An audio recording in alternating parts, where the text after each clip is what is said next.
Hello, this is Laura, and today we are doing a quick tutorial, 5 minutes or less, on tracing.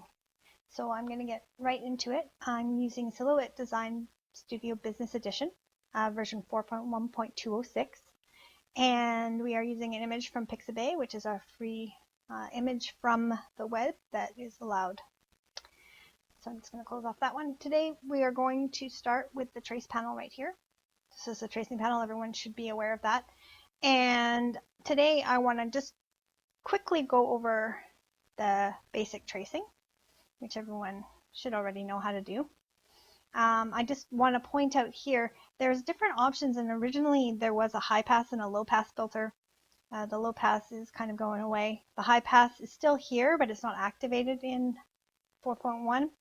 So if you do want to turn on the high pass options, so we're going to start there today. You want to do a 5.0. That's exactly what it was in the previous versions of Silhouette. And you'll notice this time it does do the high pass, which is a lot more detailed. I find I use high pass if I want to use capture just more detailed areas of the image, and I'll do multiple traces. You can also choose an outline, which again takes out all the fill. It works. I find it's a little cleaner on the lines, a little less speckled than the solid fill. And the threshold here, again, you can increase it, and as you increase it, it fills in more of the design. From my experience with the high pass, usually you get out about 51, 52 before it starts to fill the whole page. So that's about right. So 52. So I actually start at 51, and I go down. And there you go. So you've got that as a high pass, and then you would just hit trace. The second option, again, you'll turn off the high pass by changing it to 0. And this is your basic trace. It normally sits with 45%. The nice thing also is to try the outline. You can actually see where it's actually tracing from. And mostly when I trace, I do in pieces. So I will focus on one piece, and then I'll move to a different piece depending on the complexity. This is a very simple drawing. The third one I want to show you is actually really cool. It's trace by color. This is only available in the purchase versions of Silhouette, pretty sure. So the trace by color gives you an option to select a trace area by color.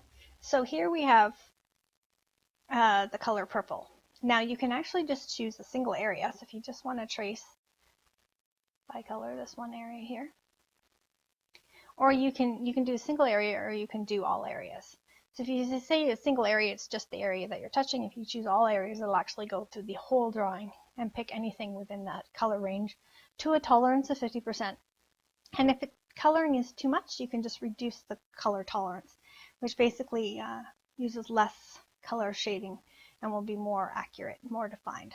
And again, you have your options for your outline or your solid fill for tracing. Sometimes I find an outline is a lot more not a lot more clear. The magnet trace I find is kind of pretty useless. It is available. Basically, you reduce your size, and it lets you trace based on something that you would draw. So if you draw here, you can see it kind of drawing freehand. I'm not very good with it.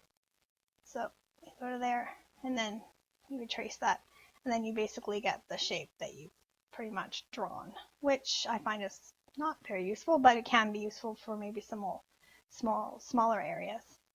And that's all there is